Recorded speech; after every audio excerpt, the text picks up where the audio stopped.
só os 10 apóstolos, os dois grupos, os que vão defender a salvação pela fé e aqueles também que vão defender a salvação pelas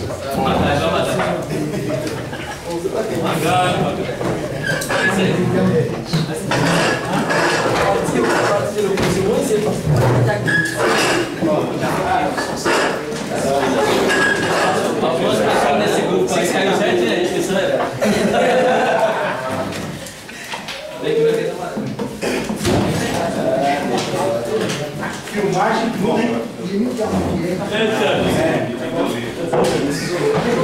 e bastante espaço aqui. É o seguinte, nós vamos começar então o nosso debate sobre os dois temas, a saber, a salvação pela fé e a salvação pelas obras, né? Então vocês vão ter a oportunidade de expor vossas ideias e refutar as ideias dos nossos adversários. Para vocês que estão aí, eu vou tomar a audácia de chamar de plateia, vocês vão fazer a votação. Então vocês vão colocar o seu nome e com base, vocês precisam avaliar a capacidade de argumentação, as respostas, o resultado final do trabalho deles aqui. Então, se você for aprovar o grupo defender a ideia da salvação pelas obras, você coloca o seu nome em salvação pelas obras. Se for o grupo defender a salvação pela fé, procede da mesma maneira. A princípio, cada grupo vai ter a oportunidade de 10 minutos para expor conteúdo, né? Depois, então, o outro grupo vai fazer alguns questionamentos que precisarão ser respondidos e depois o outro grupo vai ter a oportunidade de expor durante 10 minutos. Aqui o grupo vai fazer o questionamento.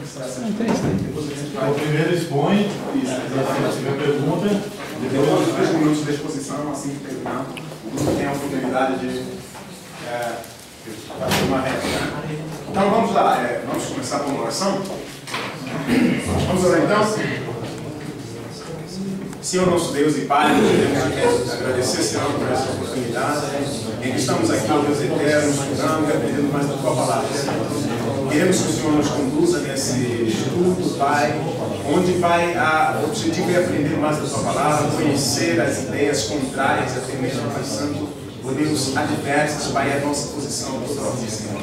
Mas que o Senhor possa nos cruzar no espírito de união, no espírito, Pai Santo, de irmandade, Pai, porque o objetivo aqui, Senhor, é o aprendizado, Senhor. Toda aquela atitude, animosidade contrária, Senhor, ao espírito cristão, não tenha lugar nem vez aqui, Senhor.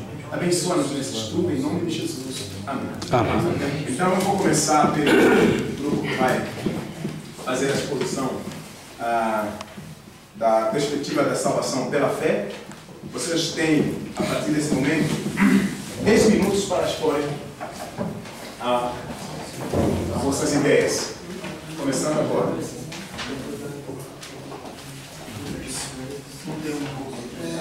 Paz, senhores. Nós vamos apresentar, como os irmãos já sabem, a salvação pela fé. Eu vou passar para os irmãos aqui a nossa introdução e uma definição a respeito da fé. O conteúdo desses escritos visa fornecer material para a apologia do assunto, salvação pela fé. Procurou-se evidenciar o pensamento reformado do conceito de salvação pela fé. Para isso foram elaborados e separados por tópicos os assuntos, para que o objetivo central seja exposto de uma maneira mais clara. Fez-se uso de maneira sistemática de alguns dos aspectos centrais da soteriologia, como a fé e a justificação, a fim de fortalecer a verdade bíblica da salvação pela fé. Enfatizou-se também o pensamento católico romano de salvação pela fé, obras juntamente visando com isso fazer uma comparação com o pensamento reformado a respeito da aplicação da obra redentora de Jesus Cristo realizou na cruz. E aí nós vamos dar para os irmãos aqui uma definição a respeito da fé. A fé é um aspecto essencial necessário para a salvação. Uma boa definição para a fé que salvifica é apoiar todo o peso em Cristo. A Bíblia tem muito a ensinar sobre a fé, entre outras, diz que sem ela é impossível agradar a Deus. Hebreus 11:16. Que é a obra máxima que Deus requer de nós. João 6:29. o meio pela qual nós somos salvos. Romanos 10, 9. O propósito do Evangelho de João é para que creiamos que Jesus Cristo é o Filho de Deus, e para que crendo tenhamos vida em seu nome. Isso está em João 20, 31. Vamos considerar algumas particularidades da fé. A fé foi um ponto central da vida do povo de Deus, no Antigo e no Novo Testamento. Nos tempos do Antigo Testamento, a fé olhava à frente para o Redentor que havia de vir.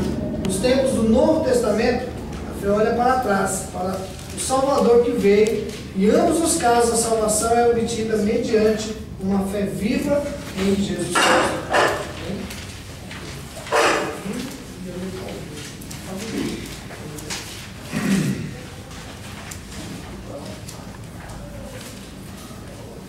Paz do Senhor, meus amados. Amém. Amém. Vamos estar passando aqui para os amados o pensamento de Calvino.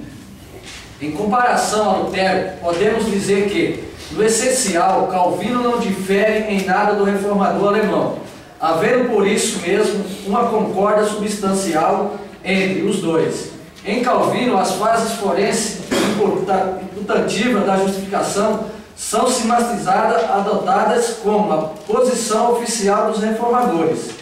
Vamos analisar o posicionamento de Calvino com relação à justificação registrados nas suas institutas da religião cristã. Calvino diz que a justiça da fé exclui a justiça das obras e exemplifica isso com o patriarca Abraão, para dizer que mesmo ele, ainda que tenha tido uma vida espiritual, não obstante o mérito de suas obras, pode alcançar a justiça somente diante da graça de Deus. Romanos 4:2. Comentando ainda Romanos, Calvino diz o seguinte: Moisés, com efeito, escreveu a respeito da justiça que provém da lei, é cumprindo-a que o homem vive por ela, mas da justiça que vem da fé, diz: porque se confessares com a sua boca que Jesus é o Senhor, e creres que em teu coração Deus o ressuscitou de entre os mortos, serás salvo. Pois quem crê de coração obtém a justiça, e quem confessa com sua boca a salvação. A diferença entre lei e evangelho ensinado é que a justiça do evangelho está livre de condições legais. Com relação às obras, Calvino diz: realmente todo o valor das obras se funda em que o homem se esforce com elas em obedecer a Deus. A justificação para Calvino vem pela justiça de Cristo, que é nada mais que a reconciliação com Deus. Em Isaías 59, 1 e 2, Calvino mostra a situação do homem entregue à natureza pecaminosa, com a misericórdia de Deus, concluindo que, até o momento do homem receber a graça em Cristo, ele é inimigo de Deus. A união do pecador com Deus é possível pela imputação da justiça de Cristo. A isto ele chama de remissão dos pecados. Em 2 Coríntios 5, 21, Calvino anula qualquer possibilidade de merecimento vindo de obras, ao mostrar que a nossa justificação está centrada no ato do sacrifício de Cristo na cruz por nós, rebatendo assim constante proposta de encontrar espaço para as obras na justificação. Ele põe à vista os resultados da justiça que vem das obras e a justiça que vem da fé. Agradeço a oportunidade.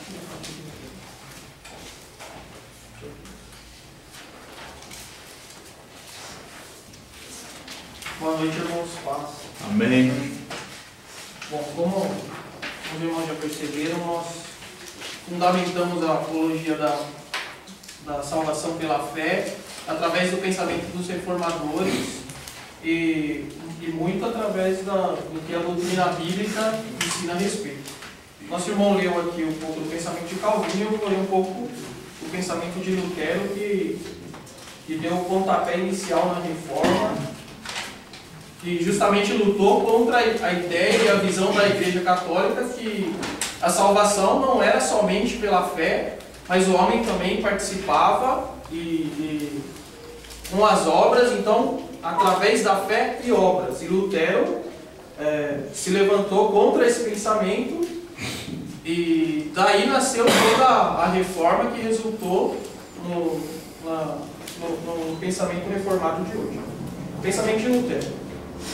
Segundo a interpretação de Lutero no texto de Romanos 1,17, a justificação misericordiosa de Deus está ligada à fé. Para Culto, a fé inteira é totalmente dom de Deus, uma verdadeira fé infusa. Não é apenas um consentimento intelectual, como acreditavam os escolásticos, mas a verdadeira comunhão com Deus, em que o homem põe toda a sua confiança no Senhor e o considera como a fonte de todo o bem. Assim torna-se bem clara a diferenciação estabelecida entre a justiça da lei, baseada nas obras, e a justiça da fé. O próprio Lutero declarou: mantendo-se em pé este artigo, mantém-se de pé a igreja. Martinho Lutero seguiu os passos da doutrina estabelecida por Agostinho. Isso fica evidente nos seus primeiros escritos sobre Salmos, Romanos, Gálatas e Hebreus. Foi o ensinamento agostiniano de pecado e graça que ele desejava manter, em oposição à doutrina escolástica sobre a justificação. Podemos olhar a justificação em duas facetas: justificação passiva, a misericórdia de Deus exercida na justificação para a sua salvação, por isso mesmo é justiça outorgada. A fonte dessa justiça passiva não seria a sua justiça ativa, mas sim o seu amor que transcende toda a justiça. E justificação ativa: Deus se satisfaz pelo fato de que o castigo devido pelo pecado recai sobre Cristo e nos poupa a nós pecadores. Para Lutero, a fé justificante não é apenas conhecimento histórico do conteúdo do Evangelho, é a aceitação dos méritos de Cristo. A fé, portanto, é a confiança na misericórdia de Deus por causa de Cristo. O fato decisivo é que o Evangelho da vitória de Cristo sobre o pecado e a morte é recebido como a verdade salvadora e vivificante. Romanos 1,17. Tem-se dito que o conceito sola fide luterano significa que as boas obras perderam seu significado correto. Um exame sobre o pensamento de Lutero referente a este assunto mostrará que esta visão não está de acordo com seus princípios. A fé não caminha sem obras, encarna-se e penetra o mundo dos homens, realizando-se em boas ações que são a sua manifestação. A fé e o amor se relacionam mutuamente e não podem ser separados. A justiça da fé diz respeito ao homem em sua relação com Deus, vertical.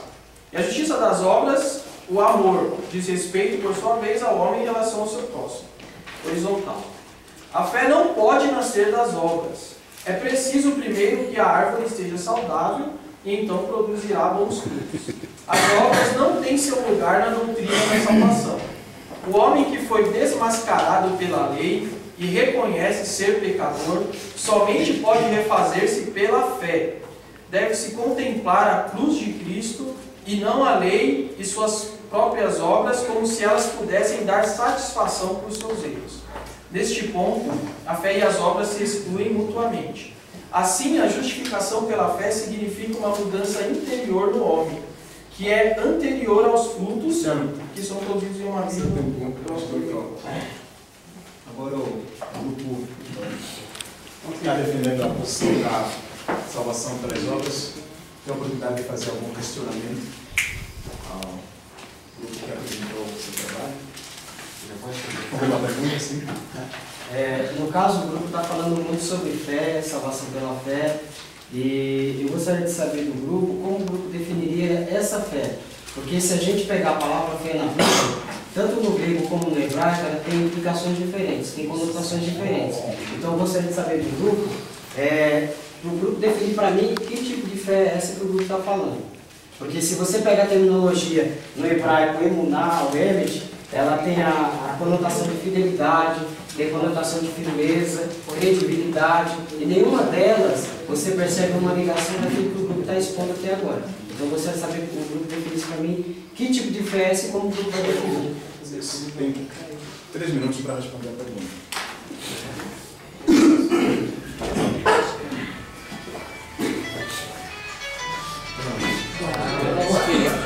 Estamos no bom. O próprio assunto ele já é bem claro, né? Salvação pela fé. Então a fé que está sendo exposta é a fé salvífica, a fé que é usada para a salvação. Tem uma definição aqui que eu achei bem interessante, que é a definição de Calvino. Ele fala a respeito da fé salvífica, porque justamente é essa que a gente está abordando, por causa que o tema principal está relacionado à salvação. É o firme e certo conhecimento da bondade de Deus para conosco, fundado na verdade da promessa livremente feita em Cristo, revelada à nossa mente e selada em nosso coração por meio do Espírito Santo. Então, mais uma vez reforçando, a fé que nós estamos tratando é a fé salvífica, do ponto de vista da salvação.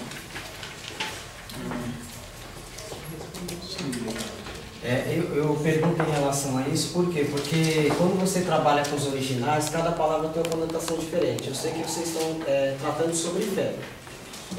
Por quê? A gente percebe que Paulo fala que vós sois salvos pela graça, mediante a fé. Para nós aqui, a fé ela é apenas o veículo propulsor. Ela é apenas o pontapé inicial, mas o peso não está na fé. O peso está naquilo que vem antes, ou seja, que é a graça de Deus. Porque se a graça ela não é manifestada, essa fé ela seria infrutífera. Por que eu digo isso? Por causa das terminologias que a gente encontra nos originais. E por que eu digo isso? Então, se a gente pegar essas pessoas que não têm a capacidade de externar ou expressar essa fé, então como é que ia ficar? As pessoas que são privadas dessa fé, de ter essa fé, de expressar essa fé. Agora eu vou abrir para o pessoal da plateia fazer alguma pergunta. Alguém? Da plateia? Sim. Desculpa, mas se não puder começar depois eu não. Uma pergunta, só apenas uma pergunta. Ah, tá. Então, na leitura da Bíblia, nós vemos aqui, né, sobre a fé, vemos sempre que o apóstolo Paulo, Jesus e Deus, quando fala do julgamento, é sempre que o juízo nos últimos tempos será pelas obras, né, que Deus nos julgará conforme as nossas obras, não conforme a nossa fé. Então eu queria saber por que na Bíblia vem sempre isso, que Deus julga a pessoa não pela fé, mas pelas obras, sabendo que a salvação é pela fé. Por que Deus julga pelas obras e não pela fé? Né? O grupo tem 5 minutos para responder os 2 questionamentos.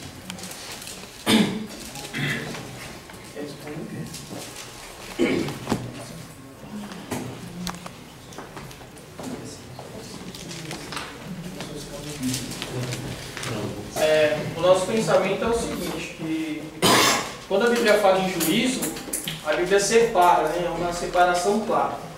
A gente pode entender isso de uma forma clara em João capítulo 3, verso 36. Vou dar uma lida aqui para você ver. Aquele que crê, ele não recebe mais o juízo, porque a justiça de Cristo foi imputada sobre ele. Então, o próprio apóstolo Paulo fala, não há mais condenação para aquele que está em Cristo. Mas o juízo vai vir sobre a vida daquele que não crê.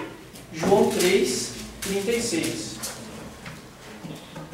Por isso, quem crê no Filho tem a vida eterna. O que todavia se mantém rebelde contra o Filho, não verá a vida, mas sobre ele permanece a ira de Deus. Então, para responder a sua pergunta, o que nós entendemos que a Bíblia esclarece para nós é o seguinte, que quem vai ser julgado pelas obras é aquele que não crê, é o pecador. Porque ele só tem as obras para apresentar para Deus. E aquele que crê, ele foi justificado pela fé em Cristo. A justiça de Cristo foi imputada sobre ele. Então, o que o versículo está falando nesse sentido é que quem vai ser julgado pelas obras é aquele que não crê, o ímpio. O grupo vai dizer salvação pelas obras tem agora 10 minutos para apresentar o... Não tem mais pergunta? Pode fazer uma pergunta, pastor? Não, agora O grupo nesse deles? momento a gente vai encerrar a leitura. Vai se apresentar em 10 minutos. Só para aparecer, eu que estou filmando. Nessa vida, nós vamos defender a salvação pelas obras. A soteriologia trata da comunicação das bênçãos da salvação ao pecador, o seu restabelecimento ao favor divino e a vida íntima, comunhão com Deus. Esta doutrina pressupõe o conhecimento de Deus como fonte divina do poder e da fidelidade da humanidade e da completa dependência que o homem tem de Deus para o presente e para o futuro. A soteriologia parte pressuposição da obra consumada de Cristo como mediador da criação, ao definir-se o conteúdo da soteriologia, é melhor dizer que ela trata da aplicação da obra da redenção, do que dizer que trata da apropriação da salvação. A matéria deve ser estudada teológica e não antropologicamente. A obra de Deus e não a obra do homem. Pacto das obras. A palavra aliança tem a seguinte definição: aliança é um pacto de sangue sobrenaturalmente administrado. Quando Deus entra em relação à aliança com os homens, de maneira soberana, institui um pacto de vida e morte.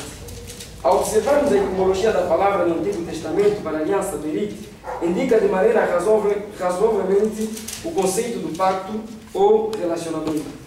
O resultado desse compromisso é o estabelecimento de uma relação com conexão com ou entre pessoas.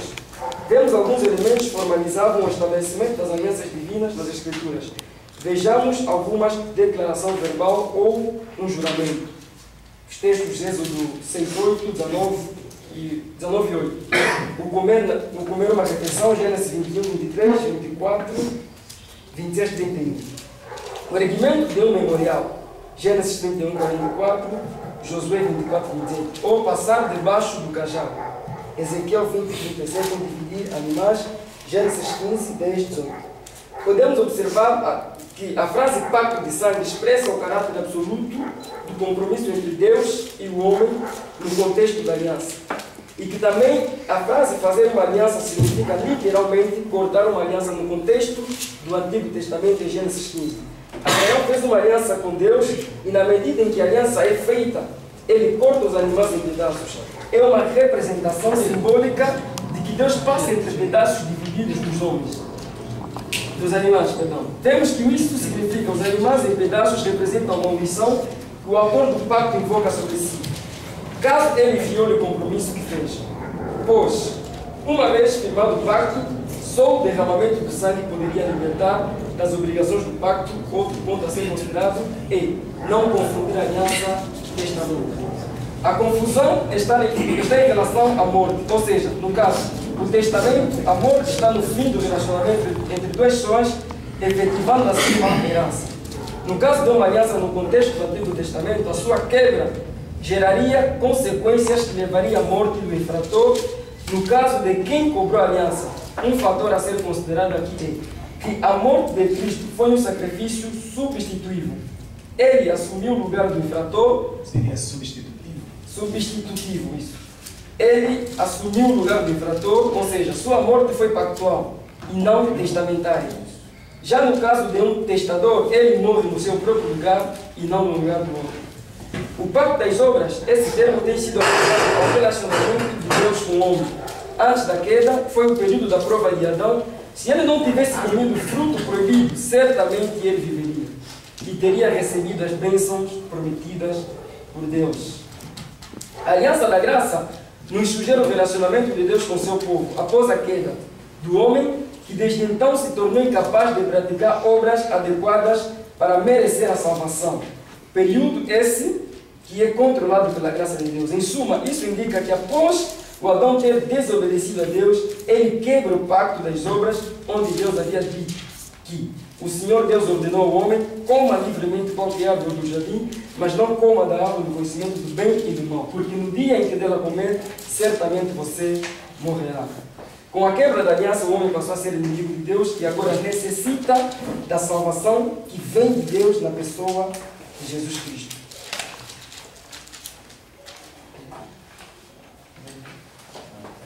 A gente já fez a definição. Pode passar para ele. Tá, então, o grupo tem a oportunidade de fazer alguma pergunta?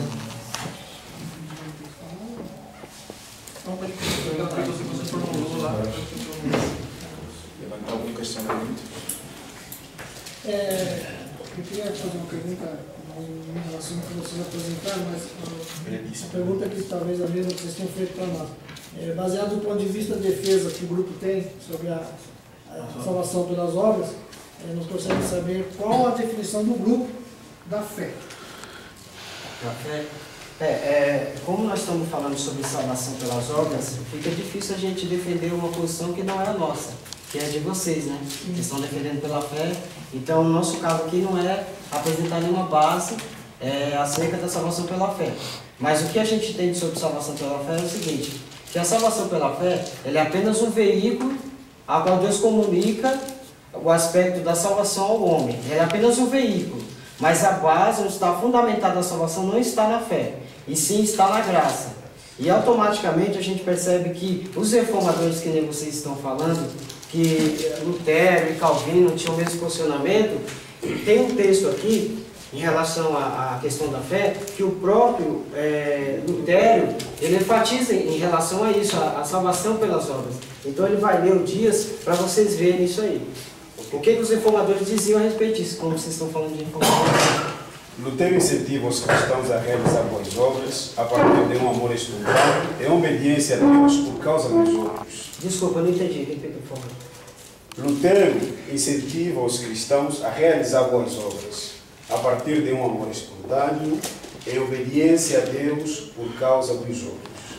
Por outras palavras, a justificação pela fé somente liberta-me para amar meu próximo desinteressadamente por causa dele mesmo, como meu irmão ou irmã, não como meio calculado para meus próprios objetos desejados. Então, aí fica difícil a gente defender algo que a gente não acredita. A gente não acredita. Mas é um debate, se é um debate, você precisa defender algo que você não acredita. Porque senão não é um debate. Eu não falei que a salvação da fé. Ele vai tentar ser Só um questionamento. Você não pode defender algo, então a gente está em vão. Eu preciso defender aquilo que eu vejo que eu não creio. Não, mas você defender uma deposição de salvação pelas obras. O que nós queremos dizer é o seguinte: Não, nós não podemos defender a fé.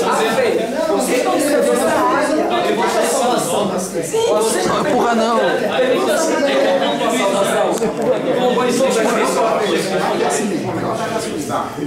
Então, Quem vai? Esse agora fala.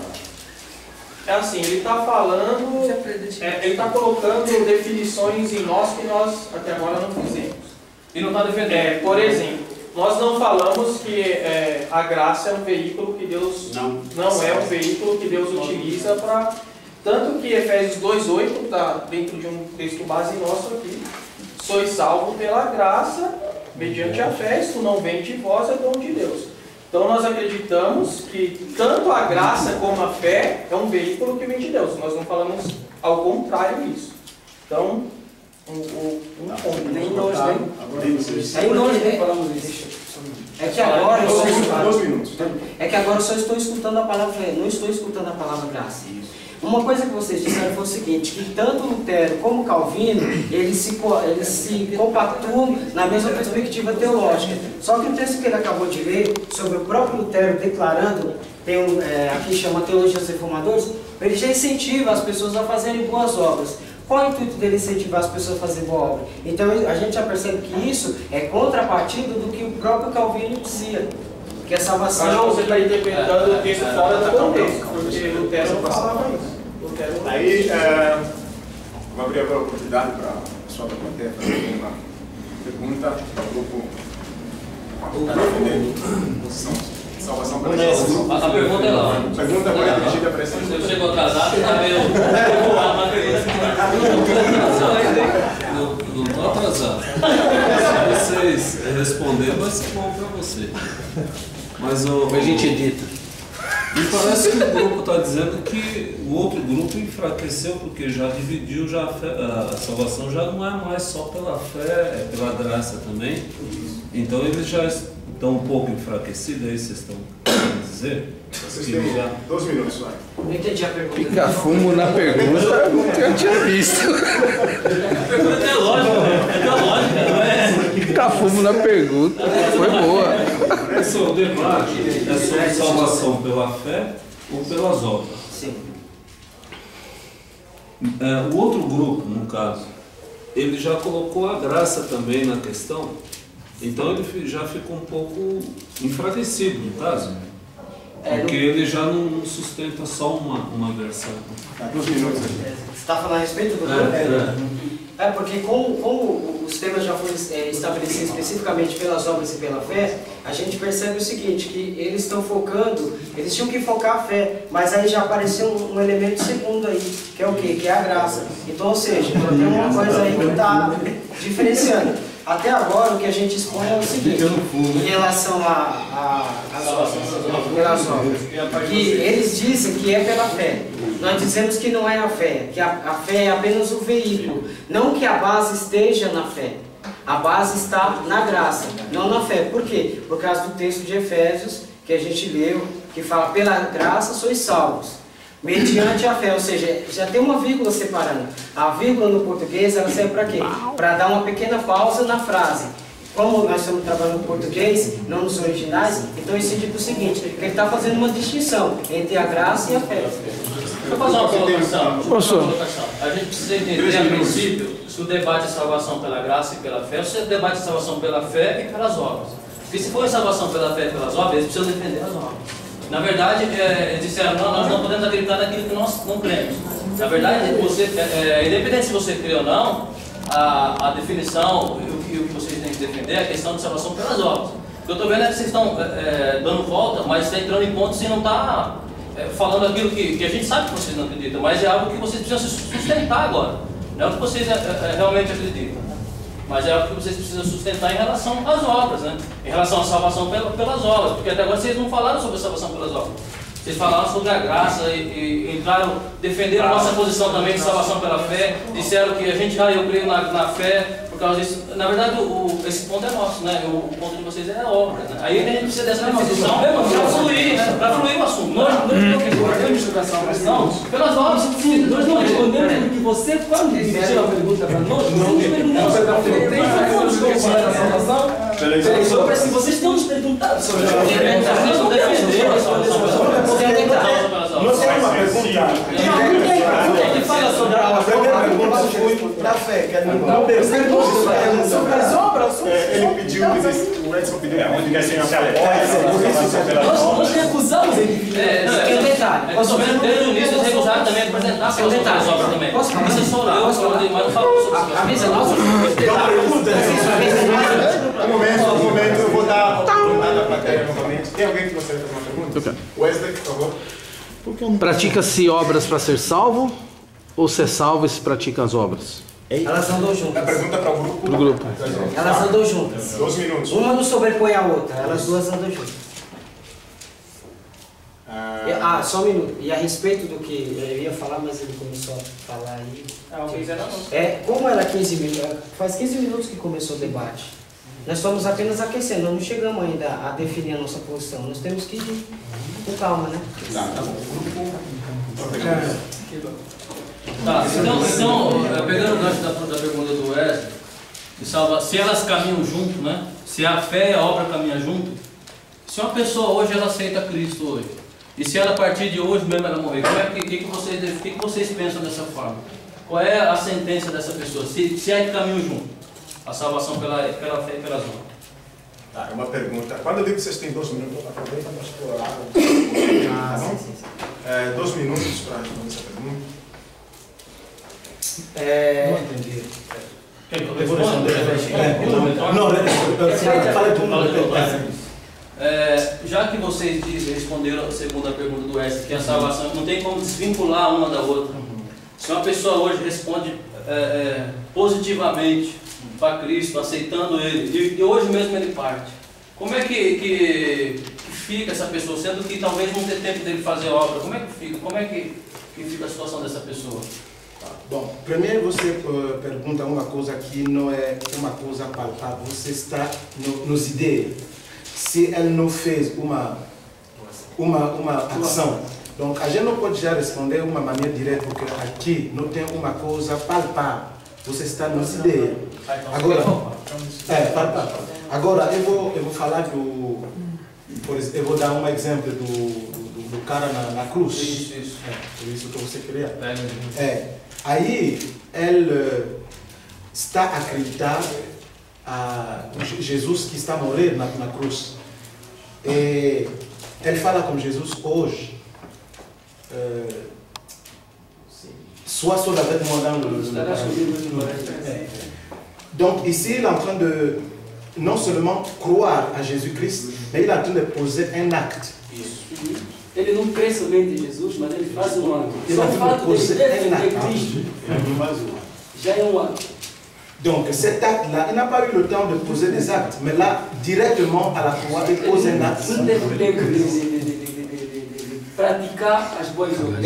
Naquele instante que ele defende a Cristo, ele já apresenta uma obra. Tem outra coisa.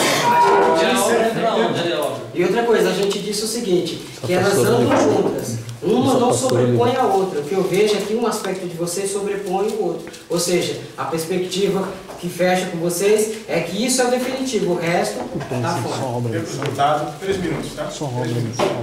Na verdade, nós pensamos que acreditamos que o ladrão da cruz, o ato de Jesus dizer que hoje estarei no paraíso, é o ato de fé. É o ato dele ter fé. Até agora nós não desvinculamos em ponto algum a fé das obras, até mesmo porque nós não chegamos ainda a esse ponto de debater isso. Nós vamos chegar ainda, tá?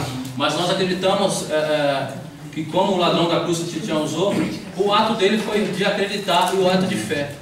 Então, se não deu tempo dele fazer obras, se não deu tempo, nós acreditamos que não era necessário, mas a fé era necessária para ele ser salvo nesse momento. O vosso tempo ainda está correndo. Quer acrescentar, Cristiano? Pode acrescentar. Em cima do que ele falou, né, nós temos o texto de Gálatas, na Bíblia, capítulo 3, nos fala um pouco a respeito de justificação pela fé. Então, fala aqui, Gálatas 3, a partir do versículo 1. Ó Gálatas insensatos, quem vos fascinou a vós outros antes que os olhos foi Jesus Cristo exposto como crucificado? Quero apenas saber isto de vós. Recebestes o Espírito pelas obras da lei ou pela pregação da fé? Sois assim insensatos que, tendo começado no Espírito, estejais agora no aperfeiçoamento da carne? Terá sido em vão que tantas coisas sofrestes, se na verdade foram em vão? Aquele, pois, que vos concede o Espírito e que opera milagres entre vós, porventura o faz pelas obras da lei ou pela pregação da fé? É o caso de Abraão, que creu em Deus e isso lhe foi imputado para a justiça. Aqui ele usa um exemplo do Antigo Testamento, Abraão, para dizer que Abraão foi salvo e ele recebeu a justiça, foi imputado a justiça quando ele creu naquilo que o próprio Deus fez para ele como promessa. Então, o que o apóstolo Paulo coloca aqui é o seguinte: você recebeu o Espírito, que é o penhor que nos dá a certeza da salvação, conforme o próprio apóstolo Paulo fala lá em Efésios. Vocês receberam o Espírito Santo pela pregação da fé ou pelas obras da lei? Então ele, depois nos versículos abaixo, vai colocar como firme aqui que foi através da pregação da fé. Aí ele vai colocar uma base maior nisso quando ele fala aqui no versículo 10. Todos quantos, pois, são da obra da lei estão debaixo de maldição, porque está escrito: maldito todo aquele que não permanecer em todas as coisas escritas no livro da lei para praticá-las. Vamos cortar o tempo.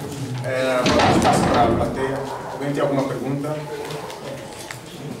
É para ele? Deixa eu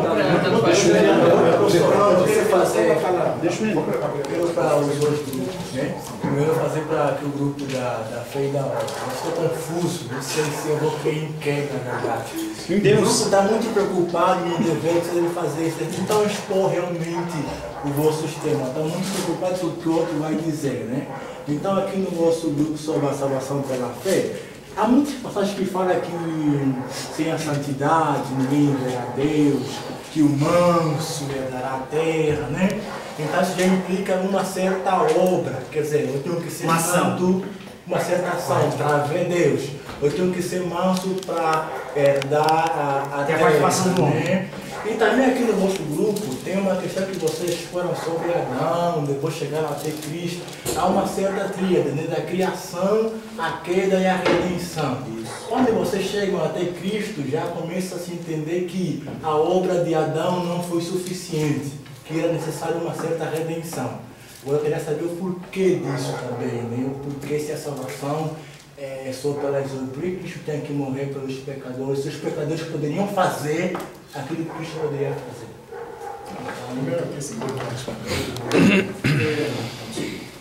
Coloca de novo, Marcelo. Deixa ele colocar de novo. Então, a Bíblia fala que sem a santidade ninguém verá Deus. E tem muitas passagens que falam que o manso herdará a terra, né? Isso já mostra que existe uma certa ação. É necessário ser manso para herdar. É necessário ter uma certa santidade para ver Deus, né? Eu queria saber o porquê que existem muitas passagens nisso, né? Que tem que ser fazer uma coisa, tem que ser alguma coisa para herdar alguma coisa, né? Tá. Vocês têm 3 minutos. Sim, diríamos que a Bíblia não está a refletir uma certa condição, mas sim evidência da fé genuína da salvação. Não é condição, mas sim são evidência da verdadeira fé. Alguém vocês ainda têm tempo? Nós acreditamos que essa pessoa que você relata, que quando fala de santidade, que quando diz que precisa fazer algo, essa pessoa já teve algo antes, que no caso é a fé. E por si só ela não faz isso, por si só ela não alcança isso, mas ela teve a fé antes disso. Entendeu? Um bom exemplo para você é o seguinte: você comparar a fé com uma árvore e as obras com os frutos. Não, é impossível nascer fruto antes da árvore. A árvore tem que ser plantada primeiro. Então, as obras, a vida em santificação, nós não descartamos, é verdade. O salvo pela fé, ele vive uma vida de obras. Mas essa obra como consequência da fé. O resultado da fé. Como resultado, né? Como o Tiago fala muito bem. Mais alguém gostaria do grupo contar? O que vocês têm ainda no minuto? Eu creio que até aqui nós ainda não refutamos a obra.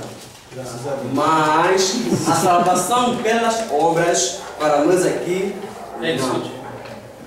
não. Agora, nós temos a obra como consequência da salvação pela fé.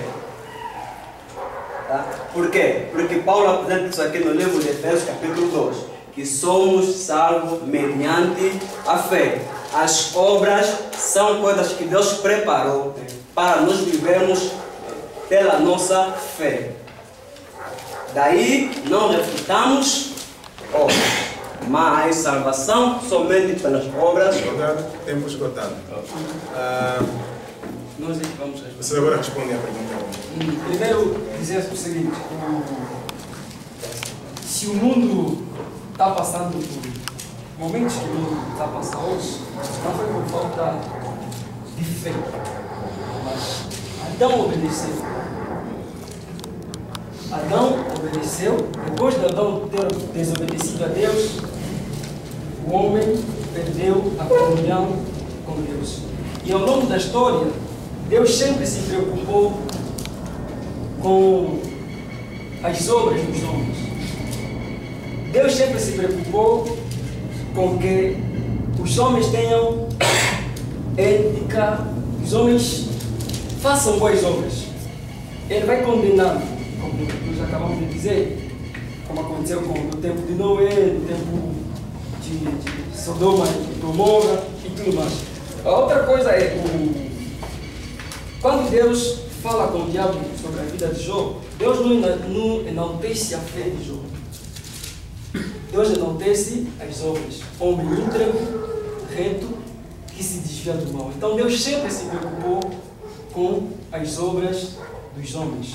Portanto, já que a maldição entrou no mundo através da desobediência, não é preciso que Deus desafie fazesse uma obra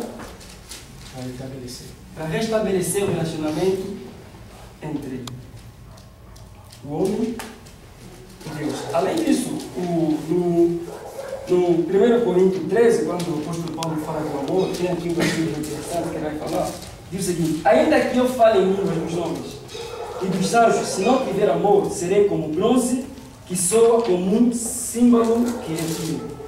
Ainda que eu tenha dom de profetizar, conheça todos os mistérios e toda a ciência, ainda que eu tenha tamanha fé, a ponto de transportar montes. Se não tiver amor, nada serei. Ainda que nós tenhamos fé que transporte montanhas, se nós não tivermos boas obras, a nossa fé é nula. É morto, direto como direto. É morta a convicção. 30 segundos. 30 segundos? Não, deixa. Pode passar 30 segundos. Então vamos aqui no grupo. Vocês. Agora. Pode falar em cima do comentário dele? Sim, pode falar em cima do comentário Em cima dele. do que, Vocês têm 2 minutos. Em cima do que o Henrique argumenta sobre Coríntios 13, nós acreditamos que esse amor que Paulo fala, por intermédio de alguém que conhece o amor supremo, que conheceu a Jesus. Nós acreditamos que se não for por intermédio de quem conheceu a Jesus, é impossível demonstrar isso que Paulo disse. É impossível. Não demonstraria de forma alguma, né? Até porque a Bíblia mesmo diz que o mundo jaz no maligno, então é impossível. E para demonstrar esse amor, você precisa responder. Você precisa responder a alguém, que nós acreditamos que é responder a Cristo por intermédio da fé. Porque essas obras aí, elas são impossíveis se você não conhecer a Cristo. Todo amor, a profecia, nós acreditamos que é você respondendo um sim através da fé, e aí ele argumenta sobre isso, sobre as obras. Porque naturalmente que as pessoas por si só, elas não fazem nada, elas não têm nem capacidade para responder um sim de Deus. Muito mais fazer essas obras aí que Henrique falou quase agora. Em relação a Jó, quando Deus, Satanás vai até Deus e questiona sobre Jó, na verdade Deus sabia quem Jó era, sabia quem Jó fazia e quem ele era diante de Deus.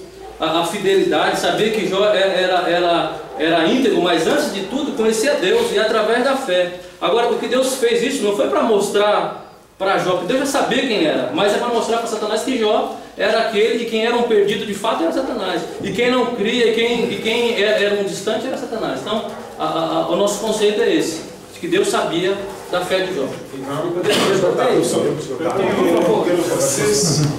Eu queria deixar claro. 2 minutos.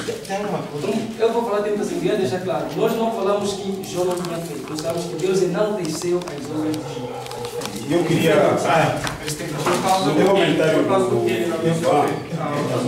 No comentário do Ivan, o Ivan disse que o homem, de maneira alguma, faz alguma coisa boa. Do que eu pude entender do seu comentário, o homem não pode fazer coisa boa. Mas nós, desde os tempos lá mais antigos, nós vamos ver Noé, homem íntegro. De onde é que surgiu essa integridade? Jó, homem íntegro, justo. De onde é que surgiu esses atributos dados por Deus? E para complementar o que o homem faz em prol de Deus, eu queria citar um versículo só para ficar mais claro também. Está em Tiago, capítulo 5, 19 e 20, diz assim: Irmãos, se alguém dentre vós se tem desviado da verdade e alguém o converter, saiba que aquele que fizer converter do erro, do seu caminho um pecador, salvará da morte uma alma e cobrirá uma multidão de pecados. Então o homem realmente ele tem contribuição com Deus para que as pessoas possam ser salvas. E isso faz com que realmente cobra os pecados. É o que diz aqui. E as suas obras seguirão. Isso, exatamente. Temos esgotado.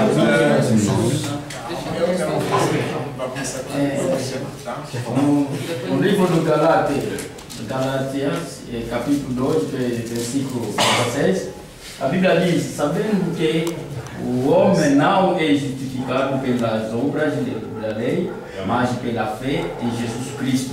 Temos também crido em Jesus Cristo para sermos justificados pela fé em Cristo, não pelas obras da lei. Portanto, pelas obras da lei, nenhuma carne será justificada.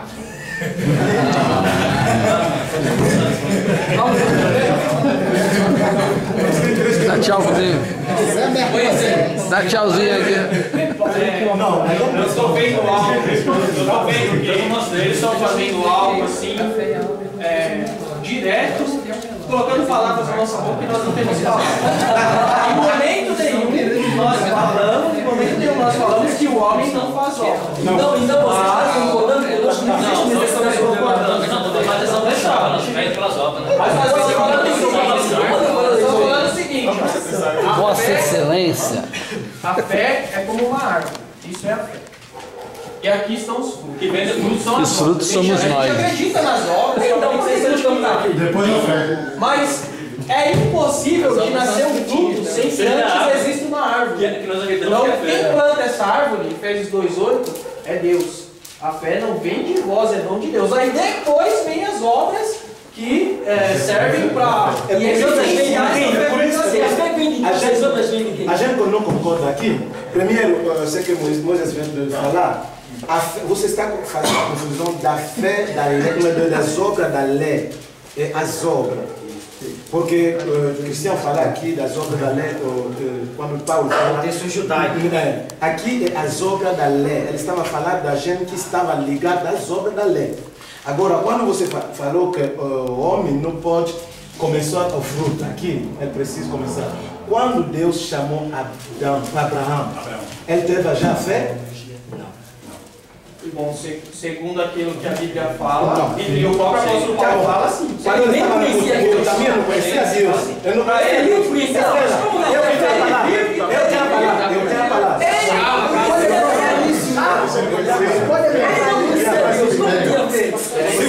Monsieur Titian. Mais um minuto depois eles têm que responder. Se você fala que Abraão teve a fé, Jeremias no ventre do mãe dele que Deus chamou, ele teve a fé aqui? Não. Então, a fé é as obras. As obras podem, não a fé que não leva, né? As obras. Você está simulando? Não. Donc, quand Dieu appelle Jérémie, Quando Deus chama Jeremias, Jérémie n'a pas la foi. Jeremias não tinha fé.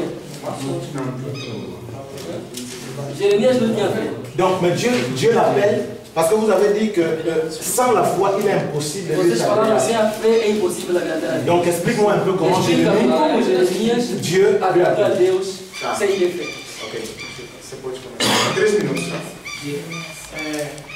Novamente eu vou reforçar, porque vou começar por Abraão, depois eu respondo Jeremias.